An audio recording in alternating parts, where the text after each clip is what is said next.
இயேசு கிறிஸ்துவின் நாமத்தினாலே கர்த்தாவை சொல்லும் அடியேன் கேட்கிற நிகழ்ச்சிக்கு நான் உங்களை மீண்டும் வரவேற்கிறேன். நாம் சேர்ந்து கர்த்தருடைய வார்த்தையை நாம் தியானிப்போம். பாருங்கள், கடந்த முறைக்கு நாங்கள் இன்றைக்கு பல குடும்பங்களிலே பல பாதிப்புகளுக்குள்ளாக குடும்பங்கள் போய்கொண்டிருக்கிறது. அதுக்கு என்ன காரணம் என்றால், நாங்கள் சீரியஸாக எடுக்காத அந்த குழி நரியும் அந்த சிறு நரியும் தான் அந்த குடும்பத்தை கெடுக்கிறது. அதை நாங்கள் பார்த்தோம். யோசுவா 7ஆம் அதிகாரத்திலே பல அந்த நடந்த சம்பவங்களை நாங்கள் பார்த்தோம். பாருங்கள், அந்த இஸ்ரவேல் ஜனங்களை பாதித்த காரியத்தை ஒரு மனுஷனாலே அந்த இஸ்ரவேல் ஜனமே பாதிக்கப்பட்டதுன்னு சொல்லி பாருங்கள், விசாரித்த போது கர்த்தர் வெளிப்படுத்துகிறார் என்ன காரியம்னு சொல்லி. அதே போல தான் இன்றைக்கு கணவன் மனைவியும் அவர்கள் கதவை பூட்டி அந்தரங்கத்தில் பிதாவை நோக்கி அவர்கள் ஜெபம் பண்ணும்போது அந்த குடும்பத்தில் இருக்கிற அந்த குழி நரியும் சிறு நரியும் எவைகள் என்று சொல்லி அங்கே தேவன் வெளிப்படுத்துவார். பாருங்கள், இன்றைக்கு நாங்கள் பார்ப்போம், குடும்பத்தை கெடுக்கிற குழி நரிகளும் சிறு நரிகளும் எவைகள். அப்போ வேதத்தின் அடிப்படை சில காரியங்கள் இருக்குது. குழி நரி சிறு நரிகள், அதை நாங்கள் பார்க்க போகிறோம். பாருங்கள், முதலாவது 1 தீமோத்தேயு 5ஆம் அதிகாரம் 8ஆம் வசனம். ஒருவன் தன் சொந்த ஜனங்களையும் விசேஷமாக தன் வீட்டாரையும் விசாரியாமல் போனால் அவன் விசுவாசத்தை மறுதளித்தவனும் அவிசுவாசியிலும் கெட்டவனுமாய் இருப்பான் என்று சொல்லி இங்கே நாங்கள் பார்க்கிறோம். அப்போ முதலாவது பார்த்தீங்கன்னா, குடும்பத்தை கெடுக்கிற குழி நரிகளும் சிறு நரிகளும் எவைகள் என்றால், தன் குடும்பத்தை குறித்து தேவனிடத்தில் விசாரியாமல் இருப்பது. அதை நாங்கள் பார்க்குறோம். இன்றைக்கு நாம் எல்லாரும் ஊழியம் செய்கிறோம். ஸோ பல இடங்களுக்கு நாம் போகிறோம், பல காரியத்தை நாம் கர்த்தருக்குன்னு செய்கிறோம், ஒரு நல்ல எண்ணத்தோடு தான் அதை நாம் செய்கிறோம். ஆனால் கர்த்தர் நமக்கு குடும்பத்தை தந்திருக்கிறார். அப்போ அந்த குடும்பம் அது நம்முடைய கருத்தில் இருக்கிறது. ஏனென்றால் நம்முடைய குடும்பத்தை நாம் ரட்சிக்க வேண்டும். பாருங்கள், ஆண்டவருடைய திட்டம் பார்த்தீங்கன்னா, ஆண்டவர் நோவாவை பார்த்து சொல்லுகிறார், நீ பேழை உண்டு பண்ணி 2 ஜோடியாய் மிருகங்களை உன்னோட சேர்த்துக்கொள்ளுன்னு சொல்லி. ஆனால் அங்கே அழகாக சொல்லுகிறது பாருங்கள், நோவா தற்காலத்திலே வரும் காலத்தை குறித்து வச்சிருப்பு பெற்று பயபக்தி உள்ளவனாகி பாருங்கள் தன் குடும்பத்தை ரட்சிக்க பேழை உண்டு பண்ணினான். அங்கே மிருகத்தை ரட்சிக்கன்னு போடவில்லை. ஆண்டவர் மிருகத்தை பார்த்தீங்கன்னா சேர்த்துக்கொள்ளுன்னு சொன்னார். ஆனால் நோவாவுக்கு இருந்த முதல் விஷயம் என்னென்றால், தன் குடும்பத்தை ரட்சிக்க வேண்டும். பெரிதான ஒரு அழிவு வருகிறது, அப்போ தன் குடும்பத்தை ரட்சிக்க வேண்டும். அத்தன் அவருடைய முதல் நோக்கமாக இருந்தது. இன்றைக்கு நாம் ஊழியம் செய்யலாம், பல இடங்களுக்கு போகலாம், பிரசங்கம் பண்ணலாம். ஸோ நம்ம பிரசங்கத்தின் மூலமாக அநேக ரட்சிக்கப்படலாம், தேவனை அறியலாம். ஸோ அற்புத அடையாளங்கள் நாம் செய்யலாம். ஆனால் நம்முடைய குடும்பத்தை ரட்சிக்க வேண்டும் என்றால் அது பார்த்தீங்கன்னா நாம் தான் செய்ய வேண்டும். வேறு யாரும் நம்முடைய குடும்பத்தை ரட்சிக்க முடியாது. அப்போ அது கணவன் மனைவியும் தான் அவர்கள் பாருங்க, நான் முதலே சொன்னது மாதிரி இருவரும் ஒன்றாயிருந்து, இருவர் அல்ல ஒருவர். அப்போ ஒரே சரீரமாய் அவர்கள் இருந்து, அதான் மன ரீதியாகவும் சரீர ரீதியாகவும் கணவன் மனைவியும் ஒன்று சேர வேண்டும். அப்போ அவர்கள் ஒன்று சேர்ந்து முதலாவது தங்கள் குடும்பத்தை கட்ட வேண்டும். மற்ற வேதம் சொல்லுகிறது, ஒருவன் தன் சொந்த ஜனங்களையும் விசேஷமாக தன் வீட்டாரையும் விசாரியாமல் போனால் என்ன அர்த்தம் என்றால், கதவை பூட்டி அந்தரங்கத்திற்கு பிதாவை நோக்கி ஜெபம் பண்ணாமல் ஊழியம் என்று பாருங்கள் வெளியில் ஓடி திரிந்து குடும்பத்தை கவனிக்காமல் விடுவது.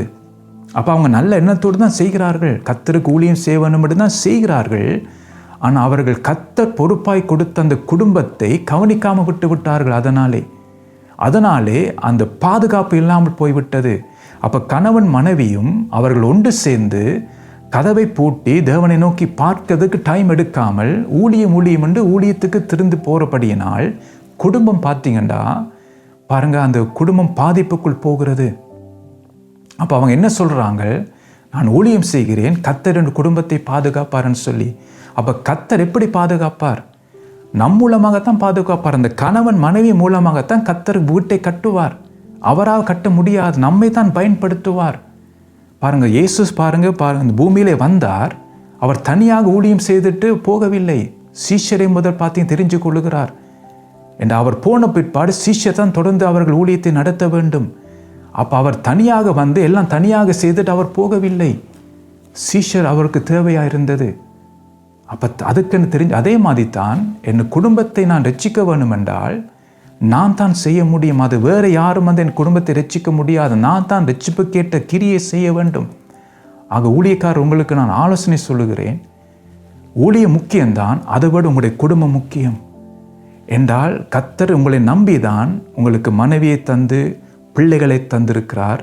ஆனால் நீங்கள் அவருக்கு முன்பாக நிற்கும் போது என்ன சொல்ல போகிறீர்? ஆண்டவர், உம்முடைய நாமத்தினால் அற்புதம் செய்தோம், அதிசயம் செய்தோம், உம்முடைய நாமத்தினால் எவ்வளோ ஆத்மாவை ரட்சித்து கொண்டோம், எவ்வளோ நீங்கள் செய்யலாம். ஆனால் கர்த்தர் கேட்பா, உன்னுடைய குடும்பம் எங்கே உன்னுடைய குடும்பம்? பல பேரை ரட்சித்தாய்தான், பல காரியத்தை செய்தாய்த்தான், ஆனால் உன்னுடைய குடும்பம் எங்கே போய்விட்டது? உன்னுடைய பிள்ளைகள் எங்கே போய்விட்டார்கள்? எங்கே உன்னுடைய பிள்ளைகள்? அதுக்கு என்ன பதில் சொல்ல போகிறீர்கள்?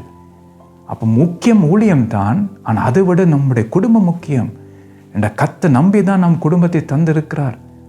அப்போ அதனால் நாம் பார்த்தீங்கன்னா அதை நாம் செய்ய வேண்டும். அப்போ நோவா தன் குடும்பத்தை ரட்சிக்கிறதுக்கு பேழை உண்டு பண்ணினான். அப்போ இன்றைக்கு ஒவ்வொரு ஊழியக்காரரும் ஊழியக்காரிகளும் தங்கள் குடும்பத்தை கொடுத்து கவனமாக இருக்க வேண்டும். பாருங்க, அப்போ குடும்பம் தான் முக்கியம். அதான் கர்த்தர் நம்மை தந்திருக்கிறார். என்ற தேவ பக்தி சந்ததியை உருவாக்குண்டே பாருங்க, அநேக குடும்பங்கள், ஊழியக்கார குடும்பங்கள், அவங்களுடைய பிள்ளைகள் சீரழிஞ்சு போயிருக்கிறார்கள், கத்தரி விட்டு தூரம் போயிருக்கிறார்கள், பின்வாங்கி போயிருக்கிறார்கள். என்ற குடும்பத்திலே அவர்கள் டைம் எடுக்கவில்லை. ஊழியம் என்று போய் கத்தருக்காக ஊழியம் செய்தார்கள் தான் நல்ல எண்ணத்தோடு. ஆனால் அதே நேரம் குடும்பம் பாதிக்கப்பட்டு விட்டது. கத்தர் நம்முடைய குடும்பத்தை பாதுகாப்பார் தான் ஊழியம் செய்யும் போது. ஆனால் நம் மூலமாகத்தான் கத்தர் பாதுகாப்பார். நாம் அது கேட்ட கிரியத்தை நாம் செய்ய வேண்டும். அப்போ நாம் அதை செய்ய வேண்டும். அப்போ நாம் சௌமத்திலே காத்திருக்க வேண்டும், நாம் விசாரிக்க வேண்டும். அப்போ நம்மை தாண்டி எதுவும் வரக்கூடாது நம்முடைய வீட்டுக்குள். அப்போ நாம் ஒரு காவலாளனாய் கத்தர் நம்மை வைத்திருக்கிறார், ஒரு ஜாமக்காரனாய் கத்தர் குடும்பத்திலே கணவன் மனைவியை வைத்திருக்கிறார். அப்போ நாம் காத்திருக்க வேண்டும். அப்போ நம்முடைய குடும்பத்தை குறித்து நாம் கவனமாக இருக்க வேண்டும். மற்ற வேதம் அழகாக சொல்லுகிறது பாருங்க, ஒருவன் தன் சொந்த ஜனங்களையும் விசேஷமாக தன் வீட்டாரையும் விசாரியாமல் போனால் தான் விசாரிக்கிறது. கர்த்தருடைய சமூகத்திலே காத்திருந்து ஜெபம் பண்ணுவது. அது செய்யாமல் போனால் அவன் விசுவாசத்தை மறுதளித்தவனும் அவிசுவாசியிலும் கெட்டவனாக இருப்பான். பாருங்க, நம்முடைய குடும்பத்தை நாம் கவனிக்காவிட்டால், ஊழியக்காரன் நான் பார்த்து சொல்லுகிறேன், வேதம் சொல்லுகிறது அவன் விசுவாசத்தை மறுதளித்தவனும் அவிசுவாசியிலும் கெட்டவனுமாக இருப்பான். பாருங்க, அதான் விதம் முக்கியமாக நாங்கள் பார்க்குறோம். முதல் நம்முடைய குடும்பத்தை ரட்சிக்கிறதே கிரியைகளை செய்ய வேண்டும். அப்போ அது செய்யும் போது குடும்பத்தை கர்த்தர் பயன்படுத்துவார் தம்முடைய ராஜ்யத்துக்கென்று. பாருங்க, நோவாவை குடும்பத்தையும் பயன்படுத்தினார் அவர்கள் மூலமாக பூமியை நிரப்பப்படுவதற்கு. அப்போ நோவா முதல் குடும்பத்தை ரட்சித்தால்தான் அவர்கள் மூலமாக தேவனுடைய திட்டத்தை அவர்கள் செயல்படுத்த முடியும். அதான் சொல்ல, நீங்கள் பழுகி பெருகுங்கள் என்று சொல்லுகிறார். அப்போ அவனுடைய குடும்பத்தை ரட்சித்தார்கள் நோவா, என்னோட மிருகத்தையும் ரட்சித்தார்கள். அப்போ அதுக்கு என்ன காரணம்? முதல் குடும்பம், அது போலதான் மிருகம். என்ற குடும்பம் பார்த்தீங்கன்னா காக்கப்பட்டால்தான் தேவ சந்ததி உருவாகும். சந்தியாக தேவனை பாருங்க தொழுது கொள்ளுகிறவர்கள், தேவனை சார்ந்து கொள்கிறவர்கள், தேவனை பற்றி கொள்ளுகிறவர்கள், அவர்கள் தொடர்ந்து வருவார்கள். பாருங்க, இப்போது சந்ததியை பார்க்கும்போது இன்றைக்கு இப்போது இளம் சந்ததி கர்த்தரை விட்டு விட்டார்கள். ரட்சிக்கப்பட்ட பேர் இருக்கு, ஊழியம் செய்கிறார் இளம் குடும்பங்கள், ஆனால் கர்த்தரை விட்டு விட்டார்கள். கர்த்தருக்கு முதலிடம் இல்லை. இன்றைக்கு பல குடும்பங்களிலே, இளம் குடும்பங்களிலே கர்த்தர் முதலிடம் இல்லை. இன்றைக்கு பணம் இருக்கு, படிப்பு இருக்கு, உலக வாழ்க்கைக்கு தான் முதலிடம் கொடுக்கிறார் இளம் குடும்பங்கள். அதுக்கு என்ன காரணம்? பாருங்க, கணவன் மனைவியும் செய்ய வேண்டிய கடமையை செய்யவில்லை, அதான் விசாரிக்கவில்லை, கர்த்தரிடத்தில் போய் விசாரிக்கவில்லை, கர்த்தரிடத்தில் ஆலோசனை கேட்கவில்லை. அதனாலே பார்த்தீங்கன்னா தேவ பக்தி சந்ததி வராமல் பாருங்க, இன்றைக்கு தேவனை தேடாத சந்ததி வந்து விட்டது. இனி வரும் காலத்தில் எப்படி சந்ததி வரப்போகுது தெரியாது. கர்த்தரை விட்டு தூரம் போகிற ஜனங்கள் தான் வரப்போகிறார்களோ தெரியாது. அதுக்கு காரணம் என்ன? பாருங்க, சொந்த ஜனங்களையும் விசேஷமாக தன் வீட்டாரையும் விசாரியாமல் போகிறது தான் இன்றைக்கு ஊழிய முக்கியம்தான். ஆனால் அதை விட குடும்பம் முக்கியம். என்ற குடும்பத்தை பார்த்துங்க, பரலோகத்தை கொண்டு போய் சேர்க்க வேண்டும். மீட்கப்படும் நாளுக்கு நம்முடைய குடும்பத்தை ஆயத்தப்படுத்த வேண்டும். அந்த பொறுப்பை கர்த்தர் நம்முடைய கரத்திலே கொடுத்திருக்கிறார், கணவன் மனைவியும். அப்போ இதை நாம் எச்சரிக்கையாக இருக்க வேண்டும். அதான் முதலாவது குடும்பத்தை கெடுக்கிற குழி நரிகளையும் சிறு நரிகளையும் இவைகள் அதான் நாங்கள் பார்க்குறோம். முதல் போய் கர்த்தரிடத்தில் விசாரிக்கவன் நம்முடைய குடும்பத்தை குறித்து, நம்முடைய குடும்பத்தை குறித்து கவனமாக இருக்கவன். அப்படி இல்லாவிட்டால் நாம் ஊழியத்துக்கு எல்லாம் போவோம், ஆனால் சிறு நரியும் குழி நரியும் நம்முடைய குடும்பத்தை கெடுத்து விட்டுரும். கவனமாக இருப்போமாக. அடுத்தது நாங்கள் பார்ப்போம், 2 மாற்கு 3:25. ஒரு வீடு தனக்குத்தானே விரோதமாக பிரிந்திருந்தால் அந்த வீடு நிலைநிற்க மாட்டாது. பாருங்க, அப்போ இதில் என்ன நாங்கள் பார்க்குறோம்? 2 குடும்பத்தை கெடுக்கிற குழி நரிகளும் சிறு நரிகளும் எவைகள் என்றால் கணவன் மனைவியும் மன ரீதியாக பிரிந்திருப்பதை தான் ஏற்கனவே நான் சொன்னேன். இன்றைக்கு சரீர ரீதியாக இன்றைக்கு குடும்பங்கள் ஒன்றாக இருக்கிறார்கள். பாருங்கள், சபைக்கு வருகிறார்கள் குடும்பமாக, ஊழியம் கூட செய்கிறார்கள். சில குடும்பமாக ஊழியம் செய்கிறார்கள், கணவன் மனைவியும் பிள்ளைகளுமாக. எல்லாம் நல்லா நடக்கிறது. ஆனால் வீட்டுக்குள்ளே பார்த்தீங்கன்னா மன ரீதியாக பிரிந்திருக்கிறார்கள். கணவன் மனைவிக்கும் ஒத்து வருது இல்லை, பேச்சுவார்த்தை இல்லை. அப்போ அதான் பார்த்தீங்கன்னா குழி நரியும் சிறு நரியும் வீட்டுக்குள் வருவதற்கு கணவன் மனைவியும் ஒன்றா இல்லை என்றால் வேதத்தின்படி அவர்கள் என்ன செய்ய வேண்டும் என்றால் இருவரும் ஒன்றாக இருக்க வேண்டும். அதான் நாங்கள் மல்கியா 2:15 நாங்கள் பார்க்கிறோம். ஒருவன் எல்லாம் படைத்தாருன்னு சொல்லி. அப்போ ஒருவன் என்றால் தனி ஆதாம் மட்டுமில்லை, ஆதாமுக்குள் அந்த விலா எலும்பிலிருந்து மனைவி வந்தாள். அப்போ ஒருவன் தான் அதில் உருவாக்கப்பட்டது. தனியாக பார்த்தீங்கன்னா சிருஷ்டிக்கப்படவில்லை.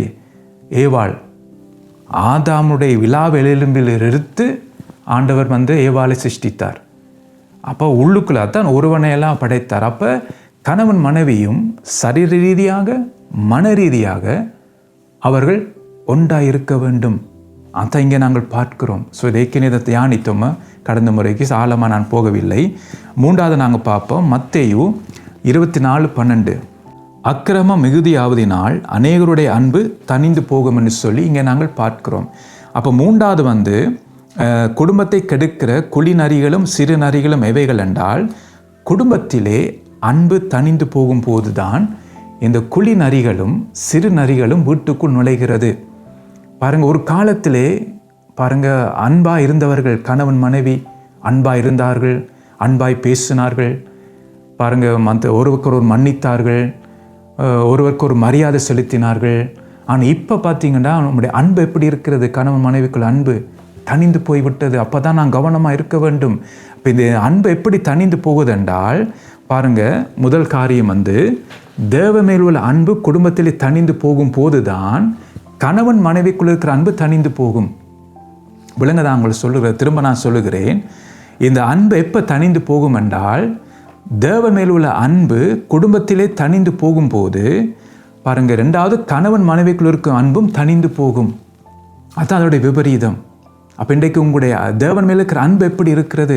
முழு மனதோடு, முழு ஆத்மாவோடு, முழு சிந்தையோடு அந்த அன்பு இருக்கிறதா? அல்லது எல்லாம் பழக்க வழக்கத்தினால் இருக்கிறதா? சிந்தித்து பார்ப்போமாக. என்றால் குழி நரியும் சிறு நரிகளும் வீட்டுக்குள் வந்துவிடும். 3வது பெற்றோர் பிள்ளைகளுக்குள் இருக்கிற அன்பு தணிந்து போகும். இன்றைக்கு நாங்கள் பார்க்குறோம். ஒரு காலத்தில் பாருங்கள், பெற்றோர் பிள்ளைகளுக்காக தியாகம் பண்ணினார்கள், அவங்களுடைய நேரத்தை தியாகம் பண்ணினார்கள், பிள்ளைகளுடைய நலனுக்காக தியாகம் பண்ணினார்கள். ஆனால் இப்போ இருக்கிற பெற்றோரை பாருங்கள், இளம் குடும்பங்களை பிள்ளைகளுக்காக தங்களுடைய நேரத்தை தியாகம் பண்ண மாட்டார்கள், தங்களை தியாகம் பண்ண மாட்டார்கள். அது அந்த காலம், நம்முடைய பெற்றோரோட காலத்தில் அவங்க தியாகம் பண்ணினதான் இந்த அளவுக்கு நாம் வளர்ந்து வந்திருக்கிறோம். ஏன்னா நம்முடைய பெற்றோர்கள் தங்களுடைய நேரம், தங்களுடைய பலன் எல்லாத்தையும் நமக்காக தியாகம் பண்ணினார்கள். நமக்கு ஒரு நல்ல எதிர்காலத்துக்காக நம்முடைய பெற்றோர் தியாகம் பண்ணினதினால்தான் இந்த அளவு நல்ல ஒரு நிலைக்கு நாங்கள் வந்திருக்கிறோம். ஆனால் இப்போதே பெற்றோர் பார்த்தீங்கன்னா சுயநலமாக இருக்கிறார்கள், தற்பிரியர்ன்னு சொல்லி 2 தீமோத்தேயு 3ஆம் அதிகாரம் 1-5 நாங்கள் பார்க்குறோம் எப்படி இருக்கிறார்கள்னு சொல்லி. கடைசி காலத்துக்கு அடையாளம் தற்பிரியராக இருப்பார்கள், சுகபோக பிரியராக இருக்கிறார்கள். பாருங்கள், பண ஆசையினால் நிறைந்திருக்கிறார்கள். அதனால் இன்றைக்கு பிள்ளைகளுக்கு பாருங்கள் அவங்க கொடுக்க வேண்டிய நேரமோ காரியங்களோ செய்வதில்லை இன்றைக்கு. அதான் நாங்கள் பார்க்குறோம். அப்போ இதெல்லாம் பார்த்தீங்கன்னா எல்லாம் சுயநலமாகத்தான் இன்றைக்கு ஜனங்கள் வாழ்கிறார்கள், குடும்பத்தினர்கள். பாருங்கள், எவ்வளோ ஒரு நிலைமையை நாங்கள் பார்க்குறோம். அவதான் கவனமாக இருக்க வேண்டும். 4வது நாங்கள் பார்ப்போம், குடும்பத்தை கெடுக்கிற குழி நரிகளும் சிறு நரிகளும் எவைகள் என்றால் சங்கீதம் 106:25 நான் வாசிக்கிறேன். கர்த்தருடைய சத்தத்திற்கு செவிகொடாமல் தங்கள் கூடாரங்களில் முறுமுறுத்தார்கள். பாருங்கள், அப்போ இந்த முறுமுறுப்பு எப்போ வரும் என்றால் கர்த்தருடைய வார்த்தைக்கு செவி கொடுத்து செயல்படாமல் போகும்போது தான் இந்த குடும்பங்களிலே முறுமுறுப்பு வருகிறது. இன்றைக்கு பாருங்கள், கணவன் மனைவிக்குள்ளே மனைவிமார் பாருங்கள் அதிகமாக முறுமுறுப்பார்கள். கணவன்மாரை குறித்து அல்லது கணவன்மார் மனைவிமாரை குறித்து அதிகமாக முறுமுறுப்பார்கள். பாருங்கள், பெற்றோர் பிள்ளைகளை குறித்து முறுமுறுப்பார்கள், பிள்ளைகள் பெற்றோரை குறித்து முறுமுறுக்கிறார்கள். இப்படி பார்த்தீங்கன்னா முறுமுறுப்பு கூடாரங்களுக்குள்ளே இருக்கிறது. அதுக்கு என்ன காரணம் என்றால் வேதம் என்ன சொல்லுகிறது? கர்த்தருடைய சத்தத்திற்கு செவி கொடாமல். அதுக்கு காரணம் கர்த்தருடைய வார்த்தைக்கு முதலிடம் இல்லை குடும்பங்களிலே, அதுக்கு செவி கொடுக்கவில்லை. வேறு வேறு உலக காரியங்களுக்கெல்லாம் செவி கொடுத்து செயல்படுகிறார்கள். கர்த்தருடைய வார்த்தைக்கு செவி கொடுக்கவில்லை. அதனாலே பாருங்க, இந்த முறுமுறுப்பென்ற அந்த குழி நரியும் சிறு நரியும் குடும்பத்திலே வந்து விட்டது. அப்போ கர்த்தர் அருவருக்கிற காரியம் எது தெரியுமா? முறுமுறுப்பு. கர்த்தர் அதை வெறுக்கிறார், அந்த காரியத்தை. அப்போ இன்றைக்கு நம்முடைய குடும்பத்திலே எது இருக்கிறது? கர்த்தருடைய வார்த்தை இருக்கிறதா, அல்லது ஒருவருக்கொருவர் முறுமுறுத்து கொண்டு இருக்கிறோமா? குடும்பங்களிலே அதிகமாக முறுமுறுப்பு இருக்கா? குடும்பங்களிலே அதுதான் சிறு நரியும் குழி நரியும். அதை ஒழித்து விடுங்கள். நீங்கள் முறுமுறுத்து கொண்டிருக்கிறீர்களா? உங்களுடைய கணவரை குறித்து முறுமுறுக்கிறீர்களா, அல்லது உங்களுடைய மனைவியை குறித்து முறுமுறுக்கிறீர்களா, பிள்ளைகளை குறித்து முறுமுறுக்கிறீர்களா, அது பிள்ளைகள் பெற்றோரை குறித்து முறுமுறுக்கிறீர்களா? அதுதான் குழி நரியும் சிறு நரிகளும். அவைகளை ஒழித்து விட வேண்டும். ஏனென்றால் அதை ஒழித்து விடாட்டால் அந்த முறுமுறுப்பை உங்களுடைய குடும்பத்தை அது பாதிக்கும். அதெல்லாம் சின்ன காரியங்கள் தான், அதெல்லாம் பெருசாக எடுப்பதில்லை. அதான் சிறு நரிகள் குழி, அதான் நாங்கள் பார்த்து கொண்டு வாரோம். கெடுக்கிற காரியங்கள் சின்ன சின்ன காரியங்கள் தான், இதெல்லாம் சீரியஸாக நாங்கள் எடுப்பதில்லை. அப்போ இதை நாம் பாருங்க, பிடிக்க வேண்டும், இந்த குழி நரியும் சிறு நரிகளையும். இதை நாம் அகற்றி விடாட்டால், நாங்கள் பார்த்தோம் யோசுவா 7ஆம் அதிகாரத்திலே இஸ்ரவேல் ஜனங்களை அதை பாதித்தது. அவர் மனிதன் செய்த தவறினாலே குடும்பத்தை பாதித்தது. அப்போ நாம் கவனமாக இருக்க வேண்டும். அப்போ நாம் இந்த காரியத்தை கண்டு அவைகளை துரத்த வேண்டும். பாருங்கள், என்னாகமம் 17ஆம் அதிகாரம் 5ஆம் வசனத்திலும் இந்த வார்த்தையை நான் காட்ட விரும்புகிறேன். இப்படி இஸ்ரவேல் புத்திரர் உங்களுக்குள் விரோதமாய் முறுமுறுக்கிற அவர்கள் முறுமுறுப்பை என்னை விட்டு ஒழிய பண்ணுவேன் என்றார். பாருங்கள், அந்த ஆரோனை ஆண்டவர் தெரிஞ்சு கொண்டதினாலே அவங்க அதை ஏற்றுக்கொள்ளவில்லை. ஆரோனை தெரிஞ்சு கொண்டு அவங்க நினச்சினா மோசே தன் இஷ்டத்தின்படி செயல்பட்டார்ன்னு சொல்லி. அப்போ ஆண்டவர் சொல்லுகிறார், அதான் சொல்ல போகிற, அப்பொழுது நான் தெரிந்து கொள்ளுவனுடைய கோல் துளிர்க்கும். அந்த சம்பவத்தை உங்களுக்கு தெரியும், நான் சொல்ல விரும்பவில்லை. இப்படி இஸ்ரவேல் புத்திரர் உங்களுக்குள் விரோதமாய் முறுமுறுக்கிற அவர்கள் முறுமுறுப்பை என்னை விட்டு ஒழிய பண்ணுவேன். பாருங்கள், என்னை விட்டு ஒழிய பண்ணுவேன்னு சொல்லுகிறார். அப்போ நான் முறுமுறுக்கிற காரியம் எல்லாம் கர்த்தரிடத்தில் தான் போகிறது.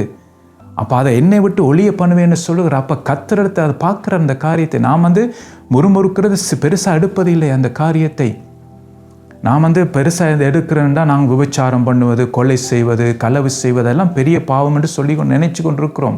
முறுமுறுக்கிறதும் பாவம் தான். அதான் இங்கே நாங்கள் பார்க்குறோம். அதை ஒழிய பண்ணுவேன்னு ஆண்டு சொல்லுகிறார். பாருங்கள், முறுமுறுக்கிற அவர்கள் முறுமுறுப்பை என்னை விட்டு ஒழிய பண்ணுவேன் என்றார். அப்போ அவருக்கு முன்பாக அந்த போகிற அந்த முறுமுறுப்பு, இன்றைக்கு நான் கணவனுக்கு விரோதமாய் முறுமுறுத்தால் கணவனுக்கு விரோதமாக முறுமுறுக்கல்ல, கர்த்தருக்கு விரோதமாய் முறுமுறுக்கிறேன். அதே மாதிரி கணவன் மனைவிக்கு விரோதமாக முறுமுறுக்கும் போது மனைவிக்கு விரோதமாக முறுமுறுக்கவில்லை, கர்த்தருக்கு விரோதமாய் முறுமுறுக்கிறீர்கள். அதே மாதிரி தான் பெற்றோர் பிள்ளைகள். அப்போ நாம் கவனமாக இருக்க வேண்டும். கர்த்தருக்கு விரோதமாக நான் முறுமுறுக்கக்கூடாது. அப்போ கர்த்தரே சொல்லுங்க, நான் ஒழிய பண்ணுவேன்னு சொல்லி இந்த காரியத்தை அதான் நாங்கள் பார்க்குறோம். இப்போ இந்த விஷயத்தை நாம் கவனமாக இருக்க வேண்டும். ஸோ அடுத்தது நாங்கள் பார்ப்போம். 5வது கடைசியாக கொலோசியர் 3ஆம் அதிகாரம் 13ஆம் வசனம். ஒருவரை ஒருவர் தாங்கி ஒருவர் பேரில் ஒருவர் குறைபாடு உண்டானால் கிறிஸ்து உங்களுக்கு மன்னித்தது போல ஒருவருக்கொருவர் மன்னியுங்கள் என்று சொல்லி இங்கே நாங்கள் வாசிக்கிறோம். அப்போ குடும்பத்தை கெடுக்கிற குழி நரிகள் சிறு நரிகளும் இவைகளைத்தான் நாங்கள் பார்த்து கொண்டு வரோம்.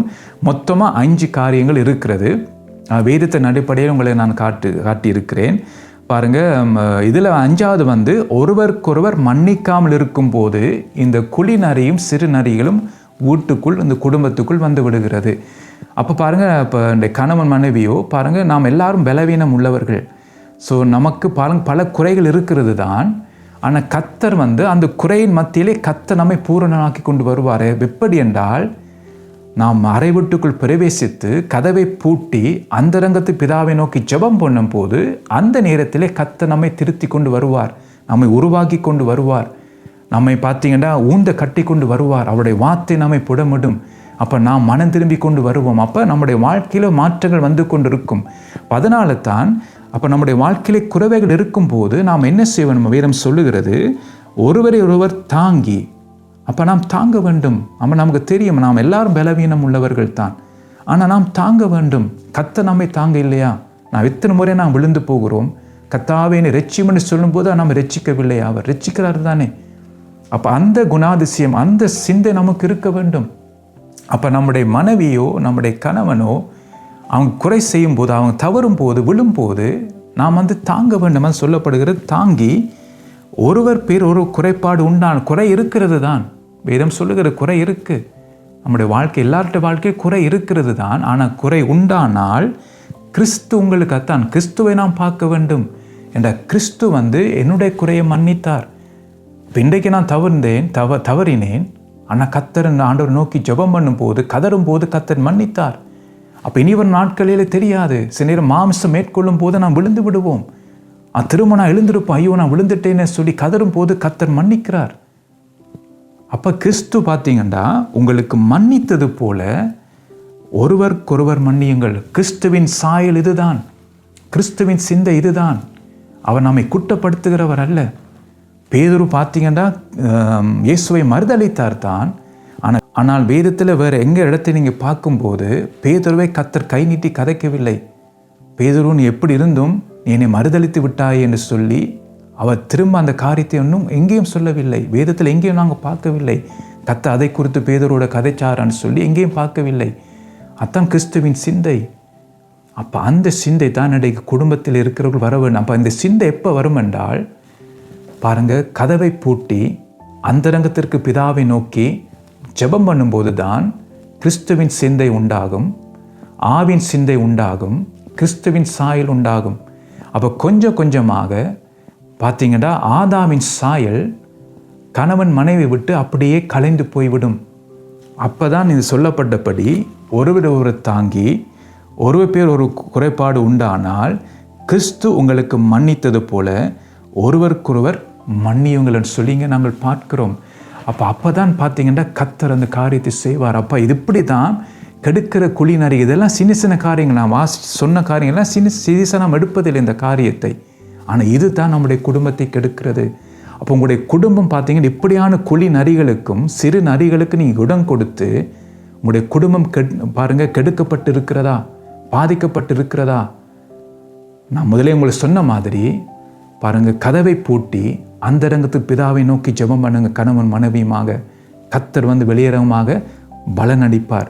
பாருங்க, எப்படி குடும்பத்தை கெடுக்கிற குழி நரிகளையும் சிறு நரிகளையும் துரத்துவது. ஸோ அதே ஆவியானவர் எனக்கு சொல்லி கொடுத்தார். பாருங்க, இந்த குடும்பத்தில் இருக்கிற சூழ்நிலையை பாருங்க, பல குடும்பங்கள் இருக்கிற நிலைமை நமக்கு தெரியாது, ஊழியக்காரர்களாகிய நமக்கு தெரியாது. ஆனால் ஆவியானவருக்கு தெரியும். அதனால தான் ஆவியானவர் இப்போ இருக்கிற குடும்ப நிலைமைகளை கர்த்தர் நமக்கு சொல்லுகிறார். இப்படி தான் குடும்பம் இருக்கிறது, இப்படி காரியங்களால் பாதிக்கப்பட்டிருக்கு. அப்போ அதற்கேற்ற காரியத்தையும் கர்த்தர் சொல்லி கொடுக்கிறார். இப்படி செய்யும் போது குழிநாரி உள்ளுக்குள் வருகிறது, ஆனால் நீங்கள் எப்படி துரத்த வேண்டும் என்று சொல்லியும் கர்த்தர் நமக்கு கற்றுக் கொடுக்கிறார். ஸோ அதை தான் நாங்கள் பார்க்க போகிறோம். பாருங்கள், எப்படி குடும்பத்தை கெடுக்கிற குழி நரிகளையும் சிறு நரிகளையும் துரத்துவது. கொலோசியர் 3ஆம் அதிகாரம் 13-17 வசனங்களை நான் வாசிக்கிறேன். அதான் இதிலேருந்து தொடர்ந்து நாங்கள் பார்ப்போம். பாருங்கள், முதல் நாங்கள் வாசித்தபடி ஒருவர் தாங்கி ஒருவர் ஒரு குறைபாடு உண்டானால் கிறிஸ்து உங்களுக்கு மன்னித்தது போல் ஒருவர் மன்னியுங்கள். இவை எல்லாவற்றின் மேலும் பூரண சற்குணத்தின் கட்டாய அன்பை தரித்து கொள்ளுங்கள். தேவ சமாதானம் உங்கள் இருதயங்களில் ஆழக்கடுவது. இதற்கென்றே நீங்கள் ஒரே சரீரமாக அழைக்கப்பட்டிருக்கிறீர்கள். நன்றி அறிதல் உள்ளவர்களாயும் இருங்கள். கிறிஸ்துவின் வசனம் உங்களுக்குள்ளே சகல ஞானத்தோடும் பரிபூர்ணமாக வாசமாயிருப்பதாக. சங்கீதங்களினாலும் கீர்த்தனைகளினாலும் ஞான பாட்டுகளினாலும் ஒருவருக்கொருவர் போதித்து புத்தி சொல்லிக்கொண்டு உங்கள் இருதயத்திலே கர்த்தரை பக்தியுடன் பாடி, வார்த்தையினாலாவது கிரியையினாலாவது நீங்கள் எதை செய்தாலும் அதை எல்லாம் கர்த்தராகிய இயேசுவின் நாமத்தினாலே செய்து அவர் முன்னிலையாக பிதாவாகிய தேவனை ஸ்தோத்தரியுங்கள் என்று சொல்லி இங்கே நாங்கள் பார்க்கிறோம். ஸோ அடுத்த முறைக்கு இந்த காரியத்தை குறித்து நாம் தியானிப்போம். பல காரியங்கள் இதில் இருக்கிறது. அடுத்த முறைக்கு நான் மீண்டும் உங்களை சந்திக்கிறேன்.